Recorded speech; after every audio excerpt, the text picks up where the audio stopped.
या प्रकरणातील फिर्याद ज्या महिलेने दाखल केलेली आहे तिचा पती हा सुशील कराड यांची विविध वस्तूंचे उत्पादनं वितरित करणारी जी फर्म आहे सानिया एंटरप्राइजेस व त्यांच्या पत्नीची फर्म तन्वी एंटरप्राइजेस, या एंटरप्राइजेसमध्ये मॅनेजर या पदावर कामास होता। तो त्या पदावर कामास असताना त्याने सन 2020-21 या आर्थिक वर्षामध्ये सन 2021-22 व सन 2022-23 या आर्थिक वर्षांमध्ये ज्या व्यापाऱ्यांना माल दिलेला आहे त्या व्यापाऱ्यांकडून जी वसुली करायची आहे ती वसुली फर्मच्या खात्यावर न घेता ती परस्परपणे स्वतःच्या बँक खात्यावर त्याने घेतलेली होती, तसेच यातील फिर्यादीच्यासुद्धा बँक खात्यावर घेतलेली होती। त्यामुळे प्रथमतः जेव्हा ही बाब सुशील कराड यांच्या लक्षात आली त्याने त्याला बोलून विचारलं, त्यावेळी तो म्हणाला की मी तात्पुरत्या सोयीसाठी केलेलं आहे, यापुढे असं करणार नाही। त्यामुळे त्याच्यावर विश्वास ठेवून तो विषय तसाच पुढे चालू राहिला। परंतु यातील फिर्यादीच्या पतीने तो प्रकार तसाच परत सुरू ठेवला। त्यानंतर परत वर्षभरानंतर ही गोष्ट जेव्हा लक्षात आली तेव्हा त्या फर्मचे जे कर सल्लागार आहेत यांनी या फिर्यादीच्या पतीस समजावून सांगण्याचा प्रयत्न केला, परंतु त्याने त्या कर सल्लागारावरच अरेरावी केली।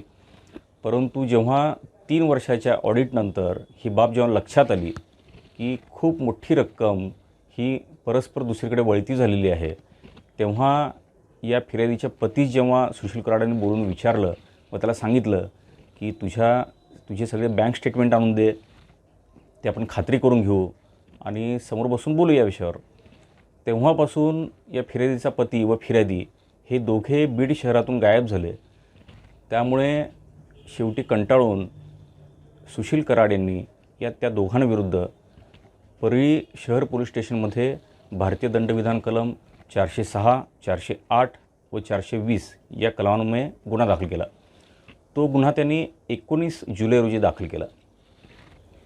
परंतु गुन्हा दाखल होऊनसुद्धा आजतागायत ही फिर्यादी किंवा तिचा पती पोलीस स्टेशनला हजर झालेले नाहीत किंवा त्यांनी जामीन घेण्याचा सुद्धा प्रयत्न केलेला नाही। तेव्हापासून हे फरार आहेत आणि फरार असताना या फिर्यादीने एक तक्रारी अर्ज सोलापूर येथील MIDC पोलीस स्टेशनमध्ये दाखल केलेला होता। त्या तक्रारी अर्जाची पोलिसांनी चौकशी केली, तिचा सविस्तर जबाब नोंदवला आणि जबाब नोंदवल्यानंतर पोलिसांच्या असं लक्षात आलं की तक्रारीत घडलेल्या घटना या पूर्णपणे परळी शहरात घडल्या दिसत आहेत। तर त्यांनी त्याला समज दिली की ही तक्रार तुम्ही तिथल्या पोलीस स्टेशनला दाखल करा आणि ती तक्रार निकालात काढली। त्यानंतर फिर्यादीने तशीच तक्रार पोलीस महासंचालकांना पाठवली होती। महासंचालकांनी त्या तक्रारीच्या चौकशीचे आदेश दिले। ती तक्रार बीड पोलिसांकडे पाठवण्यात आली। बीड पोलिसांनी या फिर्यादीच्या घरी नोटीस पाठवली, समजपत्र पाठवलं, तिच्या मोबाईलवर कॉन्टॅक्ट करण्याचा प्रयत्न केला, परंतु ती कुठेच मिळून आली नाही। त्यामुळे पोलिसांनी तिच्या अनुपस्थितीत या पूर्ण प्रकरणाचा तपास केला तेव्हा पोलिसांच्या असं लक्षात आलं की या फिर्यादी आणि तिच्या पतीविरुद्ध जी अपहाराची फिर्याद दाखल झालेली होती त्याला शह देण्यासाठी तिने ही खोटी तक्रार दाखल केलेली आहे। आता ती तक्रार खोटी कशी आहे त्याचे एखादं उदाहरण देता येईल। तिने 5 मे आणि 7 मे अशा 2 तारखांच्या घटना सांगितल्या आहेत आणि दोन्ही तारखांना सुशील कराड यांनी तिच्या डोक्याला पिस्तूल लावलं आणि तिला धमकी दिली असं नमूद केलं आहे। प्रत्यक्षात पाहायला गेलं किंवा पोलीस तपासात असं निष्पन्न झालेलं आहे की 4 एप्रिलपासून ते 9 जूनपर्यंत लोकसभा निवडणुकीच्या आचारसंहितेमुळे सुशील कराड यांचं पिस्तूल पोलीस स्टेशनला जमा होतं। जेव्हा त्यांच्याकडे पिस्तूलच नव्हतं आणि ते पोलीस स्टेशनलाच जमा होतं त्यामुळे त्या पिस्तुलाच्या आधारे त्यांनी धमकी देण्याचा प्रश्नच उद्भवत नाही।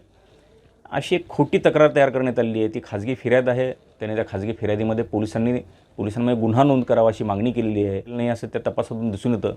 बीड पोलिसांनी तपास पूर्ण करून यामध्ये कुठलाही गुन्हा घडलेला नाही असा अहवाल दिलेला आहे। त्यामुळे या दिलेल्या खाजगी फिर्यादीमध्ये ही तितकासा विश्वासार्ह नाही आहे, ती कायदेशीर नाही आहे। याबाबत सोमवारी युक्तिवाद होणार आहे आणि आम्ही कायदेशीर मुद्दे जे आहेत ते न्यायालयासमोर मांडणार आहोत। या फिर्यादीमध्ये वाल्मिक कराडांचा सुद्धा उल्लेख आलेला आहे, परंतु वाल्मिक कराड यांच्याबद्दल ही फिर्यादी काय म्हणते तर याबाबत तिने वाल्मिक कराडांना सांगितलं तेव्हा वाल्मिक कराडांनी तिला म्हणाले की बेटा तू काळजी करू नकोस, तू शांत राहा, आपण पाहून घेऊ, विषय संपू। अशा पद्धतीने ते फिर्यादीच्या मागे राहिलेले आहेत। त्यामुळे या प्रकरणात वाल्मिक कराडांची भूमिका ही फिर्यादीला मदत करणारी राहिलेली. याबाबत सोमवारी अंतिम युक्तिवाद होईल आणि त्यानंतर न्यायालय आदेश पारित करेल.